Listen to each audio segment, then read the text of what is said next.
Oke teman-teman, ini langsung kita lakukan proses penimbangan ya. Ini kita mau angkat hidup. Angkat dulu, angkat dulu, angkat dulu.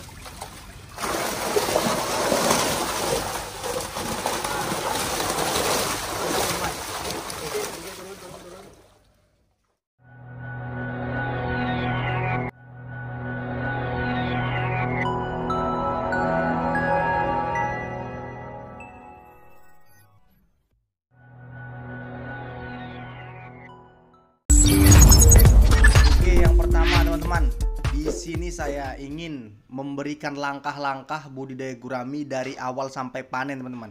Yang pertama ini kita tentunya harus mempersiapkan airnya, teman-teman ya. Kita siapkan airnya, kita fermentasi dengan matang dengan menggunakan E4, molase, kapur dolomit dan garam, teman-teman. Jadi airnya kita diamkan dulu selama 2 minggu baru bisa kita lakukan tebar benih. Jadi di sini lengkap ya teman-teman ya, langkah-langkah dari awal kita budidaya sampai panen ya di kolam kecil terpal diameter 3. Jadi ini kita aplikasikan dulu untuk tahap awalnya. Airnya harus kita berikan apa ya? Garam ya, E4, molase dan kapur dolomit. Oke, lanjut teman-teman, step yang kedua setelah kita diamkan. Oke, step kedua setelah kita diamkan selama 14 hari atau 2 minggu sudah bisa kita lakukan penebaran benih, teman-teman. Jadi airnya sudah bagus ya. Air sudah matang, sudah layak dihidupkan oleh ikan ya yang kita tebar. Nah, jadi dari step awal persiapan air, yang kedua tebar benih. Memasuki step yang ketiga ini, step ikan tadi sudah masuk, ini kita buat lagi aplikasi susulan namanya ya teman-teman ya. Aplikasi susulan itu untuk mematangkan sistem bioflok yang kita buat atau sistem memperbaiki kualitas air tersebut. Gunanya ini untuk memperbanyak kandungan makanan yang ada di kolam ini, teman-teman, atau kandungan yang memperbaiki kualitas air kolam agar dapat bertahan selama 5 bulan ya teman-teman ya. Oke, lanjut step yang keempat, teman-teman. Step yang keempat itu kita tinggal melakukan perawatan aja, teman-teman. Kita harus rajin untuk cek pH airnya, gimana pH-nya sudah stabil atau tidak, curah hujan yang tinggi atau cuaca yang sangat ekstrim. Oke, masuk step yang kelima, teman-teman.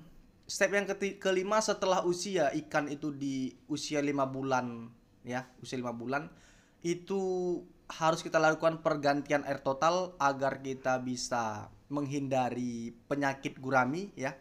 Jadi setelah 5 bulan tadi kita aplikasikan airnya, kita tebar benih, dan ini dia ukuran 5 bulannya, teman-teman. Dari yang ukuran benih tadi sekitar 1,5 inci sampai 2 inci benih yang kita tebar tadi, teman-teman, usia 5 bulan sudah capai segini ukurannya, 5 jari atau 4 jarian ya.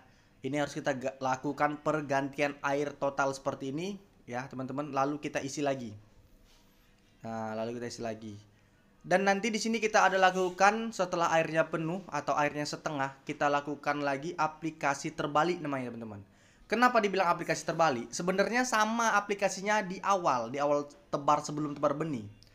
Hanya saja kita bilang ini aplikasi terbalik, ikannya udah ada di kolam, baru kita aplikasikan. Sementara kalau aplikasi di awal tebar tadi, ikannya belum ada di kolam. Cuma itu bedanya, teman-teman.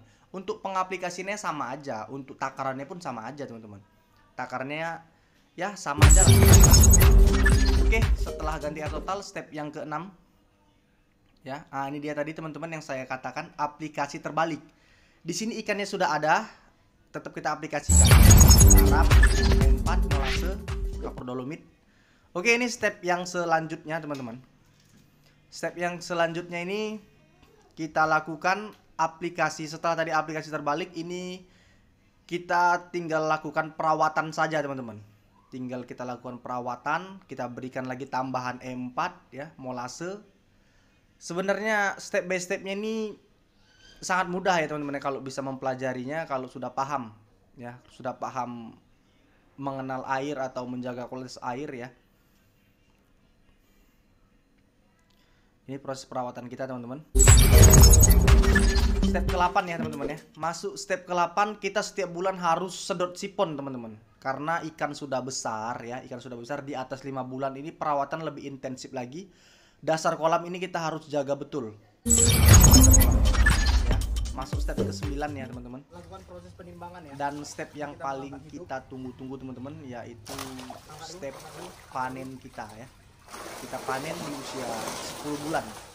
Jadi kunci budidaya gurami itu dari awal sampai panen ya teman-teman ya.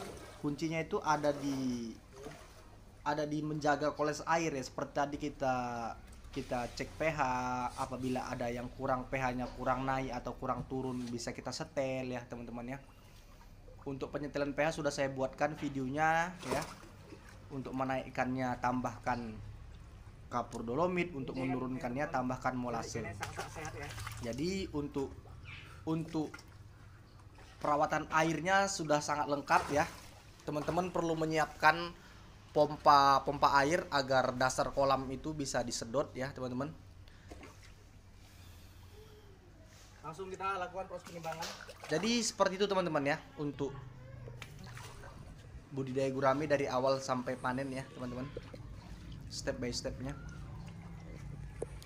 Mudah-mudahan bisa bermanfaat lah buat teman-teman semua, bisa berhasil dalam budidaya guraminya. Karena dalam budidaya gurami ini memang nggak mudah teman-teman, tapi kalau kita mau mempelajarinya ya, semua itu pasti bisa. Nggak ada yang nggak bisa, karena banyak juga petani gurami yang berhasil dan banyak juga yang gagal teman-teman ya. Jadi kita harus banyak belajar terus lah dalam budidaya ikan gurami ini. Karena kita pun di sini walaupun sudah memiliki puluhan kolam, tetap kita mempelajari karakter ikan gurami ini. Kita dalami terus penyakit-penyakitnya. Misalkan ada penyakit-penyakit gurami ini kan berbagai macam. Ada yang sisiknya, ada yang siripnya ya. Jadi itu beda penanganan, beda obat ya teman-teman ya.